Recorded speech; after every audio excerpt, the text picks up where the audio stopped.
महेंद्र सेठ ने सुरभि से कहा, देख, इस दुनिया में सबको अपनी अपनी भूख है। तू भी काम की तलाश में है और मैं भी कुछ चाहता हूँ। अगर तू मेरा ख्याल रखेगी तो मैं भी तेरी और तेरे परिवार की मदद कर सकता हूँ।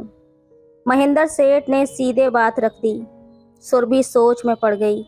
सुरभि कमरे में गई तो महेंद्र सेठ ने उससे कहा, तू बाहर जाकर दफ्तर का ताला लगा दे और फिर पीछे के दरवाजे से इस कमरे में आ जाना। वो ताला लगाकर पीछे के दरवाजे से कमरे में आई तो उसने देखा कि महेंद्र सेठ कुर्सी पर बैठा था। उसने सुरभि की ओर देखकर कहा, अब असली काम करते हैं। दरवाज़ा बंद कर दो ताकि कोई परेशान न करे। हेलो दोस्तों, स्वागत है आप सभी का हमारी एक और रोमांचक कहानी में। उम्मीद करती हूँ आपको ये कहानी बेहद पसंद आएगी। सुरभि पूरी मेहनत से सफाई कर रही थी। ये उसका रोज़ का काम था, पर सड़क की सफाई के काम में पैसे बहुत कम मिलते थे। अब वो किसी ऐसे काम की तलाश में थी जहाँ उसे ज़्यादा से ज़्यादा पैसा मिल सके। कमाई कुछ बढ़े तो उसके लिए अपने निठल्ले पति का खर्च और उसकी आदतों का इंतज़ाम करना थोड़ा आसान हो जाएगा। शहर से कुछ दूर एक अस्पताल का निर्माण हो रहा था। सुरभि की नज़र कई दिनों से वहाँ के काम पर थी। अगर वहाँ काम मिल जाए तो अच्छा रहेगा। एक बार काम से छुट्टी होने पर वो वहाँ पहुँची भी थी, लेकिन बात नहीं बनी क्योंकि वहाँ किसी पुरुष मजदूर की आवश्यकता थी। उस दिन देर से घर पहुँची तो सुरभि के पति विशाल ने पूछ लिया, इतनी देर कहाँ लगा दी? सुरभि ने हल्के से मुस्कुराते हुए कहा, अस्पताल गई थी। विशाल ने कहा, क्यों, बच्चा लेने के लिए? उसने हल्की हंसी के साथ पूछा था। सुरभि ने कहा, और क्या, अब तुझसे तो उम्मीद नहीं है, वहीं से कुछ सहारा मिलेगा। सुरभि ने भी मुस्कुराते हुए जवाब दिया, बड़ी बेतकल्लुफ हो गई है रे तू। विशाल ने हंसते हुए कहा, चलो अब काम की बात कर लो। कब से तेरा रास्ता देख रहा हूँ, कुछ इंतज़ाम हो गया? भगवान कसम थोड़ा तर हो जाऊं, ला कुछ पैसे दे दे, विशाल बोला। सुरभि ने बिना कुछ कहे अपने दुपट्टे की गांठ खोलकर 100 रुपये का एक मुड़ा हुआ नोट उसकी ओर बढ़ा दिया। ले ये रख। विशाल ने पैसे लेकर वहां से अपने काम का रास्ता पकड़ लिया। रात गए वो वापस लौटा तो हमेशा की तरह नशे में था। सुरभि ने मन मसोचते हुए चुपचाप थाली परोस कर उसके सामने रख दी। खाना खाते खाते विशाल ने फिर से पूछा, सच सच बता, तू अस्पताल काम की बात करने ही गई थी? सुरभि उसकी उत्सुकता पर मुस्कुराते हुए बोली, क्यों, तुझे कोई तकलीफ है क्या? मैं वहाँ काम के जुगाड़ में गई थी। सुना है वहाँ ज़्यादा मजदूरी मिलती है, 500 रुपये रोज़। 500 रुपये का नाम सुनकर विशाल की आंखों में चमक आ गई। बोल, करेगा तू काम? तेरे लिए वहाँ जगह है, सुरभि ने पूछा। विशाल हंसते हुए बोला, मैं और काम? क्यों, तू मेरा खर्चा नहीं चला सकती क्या? अब तक कौन चला रहा था, तेरे परिवार वाले? सुरभि ने पलटकर कहा, देख सुरभि, सच तो ये है कि मुझसे अब काम नहीं होता। तू जानती है मेरे हाथ पैर हमेशा दर्द करते हैं। रात को जब मेरे पास सोता है तब दर्द नहीं होता क्या? तुझे बस एक ही काम आता है और वो भी पूरा नहीं, सुरभि ने शिकायत करते हुए कहा। विशाल पर इसका कोई असर नहीं हुआ। वो जानता था कि वो सुरभि को संतुष्ट नहीं कर पाता था। ठीक है, तू मत जा, मैं ही चली जाऊंगी वहाँ काम पर, सुरभि ने कहा। नशे में भी विशाल जैसे चिंता में पड़ गया। वहाँ का ठेकेदार कौन है? महेंद्र सेठ। अरे वो ठीक आदमी नहीं है, विशाल ने चिंतित स्वर में कहा। तू कैसे जानता है? सुरभि ने पूछा। सुना है बस, विशाल ने बताया। मुझे तो वो काफ़ी ठीक आदमी लगता है। सुरभि ने उसकी तारीफ की। वो तो चालाक आदमी है, ठेकेदार का बच्चा, विशाल ने गुस्से में कहा। तो फिर ना जाऊं क्या? सुरभि ने पूछा। विशाल सोच में पड़ गया। उसकी आंखों में 100-100 के नोट और रंग बिरंगी बोतलें घूमने लगीं। इसलिए उसने सुरभि को अनुमति देते हुए चेतावनी भी दे डाली, ठीक है चली जा, पर वहाँ संभल कर रहना। महेंद्र सेठ बहुत चतुर आदमी हैं। एक दिन समय निकालकर और हिम्मत जुटाकर सुरभि फिर ठेकेदार महेंद्र सेठ के पास पहुंच गई। इस बार वो निर्माण स्थल के बजाय उसके दफ्तर पर गई थी। क्या बात है? महेंद्र सेठ ने पूछा। मुझे काम चाहिए सरकार, और क्या? सुरभि मुस्कुराते हुए बोली। तेरे लिए यहाँ काम कहाँ है? मुझे चौकीदारी के लिए आदमी चाहिए।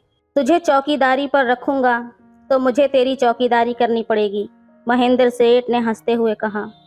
उसकी ललचाई निगाहें सुरभि के शरीर पर ठहर गईं। मेरा मर्द तो काम करना ही नहीं चाहता, सुरभि ने उसे बताया। तो मैं क्या करूं? महेंद्र सेठ लापरवाही से बोला। फिर उसे कुछ याद आया और वो बोला, तू तो विशाल की बीवी लगती है। सुरभि ने सहमति में सर हिलाया। उसे वहां काम करने वाली एक मजदूरनी की दी हुई सलाह याद आ गई। उसने वही तरीका अपनाते हुए कहा, बाबूजी, हमारे पास आपके सिवा और है कौन? आप काम नहीं देंगे तो हम भूखे मर जाएंगे। देख, इस दुनिया में सबको अपनी अपनी भूख है। तू भी काम की तलाश में है और मैं भी कुछ चाहता हूँ। अगर तू मेरा ख्याल रखेगी तो मैं भी तेरी और तेरे परिवार की मदद कर सकता हूँ। महेंद्र सेठ ने सीधे बात रख दी। सुरभि सोच में पड़ गई। सोचती क्या है, काम यहाँ करना, हाजिरी वहाँ लग जाया करेगी। अपने पति से पूछ कर बताऊंगी, सुरभि ने जवाब दिया। अरे उस विशाल को तो मैं मना ही लूंगा, महेंद्र सेठ ने विश्वास के साथ कहा। अगले दिन ठेकेदार महेंद्र सेठ ने विशाल के पास अच्छी देसी शराब की 4-5 बोतलें भिजवा दी। इतनी सारी बोतलें एक साथ देखकर विशाल खुशी से भर गया। उसने तो सपने में भी नहीं सोचा था कि उसे इतनी सारी बोतलें मिलेंगी। महेंद्र सेठ सचमुच अच्छे स्वभाव का इंसान लगा।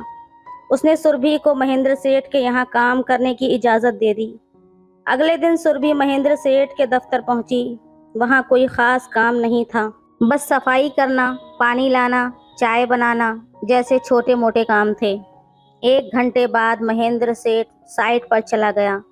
जाते समय उसने सुरभि से कहा कि वो 1 बजे खाना खाने आएगा और खाना भी सुरभि को ही बनाना होगा। सुरभि सोच रही थी कि इस तरह के काम के बदले में 500 रुपये रोज़ मिल जाएं तो उसकी और विशाल की ज़िंदगी कुछ बेहतर हो सकती है। पर उसे थोड़ी चिंता भी थी। उसे अंदाज़ा था कि महेंद्र सेठ उसे शायद सीधे तौर पर काम नहीं करने देगा। फिर उसने सोचा कि अब जब शुरुआत कर ही दी है तो डरने का क्या फ़ायदा। महेंद्र सेठ 1 बजे वापस आ गया था। सुरभि ने उसे खाना परोसा। जब उसने अपनी खाने की पोटली खोली तो महेंद्र सेठ ने कहा, अरे तू अपने लिए खाना लेकर आई है? कल से ये नहीं चलेगा। तू यहाँ मेरे साथ साथ अपने लिए भी खाना बना लिया कर। सुरभि ने खाना खा लिया और बर्तन साफ करने जा रही थी। तभी महेंद्र सेठ ने कहा, अब मेरे आराम करने का समय हो गया है। वो दफ्तर के पीछे वाले कमरे में चला गया। सुरभि पहले ही देख चुकी थी कि दफ्तर के पीछे एक कमरा है, जिसका एक दरवाज़ा दफ्तर में खुलता था और दूसरा बाहर की तरफ। उस कमरे में एक पलंग, एक मेज़ और 2 कुर्सियां रखी हुई थीं और साथ ही एक बाथरूम भी था। थोड़ी देर बाद महेंद्र सेठ के खर्राटों की आवाज़ें आने लगीं। अब सुरभि के पास कोई और काम नहीं था। वो खाली बैठकर सोचने लगी कि क्या उसे आज के पैसे आज ही मिल जाएंगे या फिर 7 दिन के काम के बाद एक साथ मिलेंगे। उसने सोचा कि कम से कम आज के 1 दिन के पैसे तो उसे मांग ही लेने चाहिए। करीब 1 घंटे बाद उसे पास के कमरे से कुछ आवाज़ें सुनाई दीं, चलने फिरने की, बाथरूम का दरवाज़ा बंद और खुलने की। फिर उसने महेंद्र सेठ की आवाज़ सुनी जो उसे अंदर बुला रहा था। सुरभि कमरे में गई तो महेंद्र सेठ ने उससे कहा, तू बाहर जाकर दफ्तर का ताला लगा दे और फिर पीछे के दरवाजे से इस कमरे में आ जाना।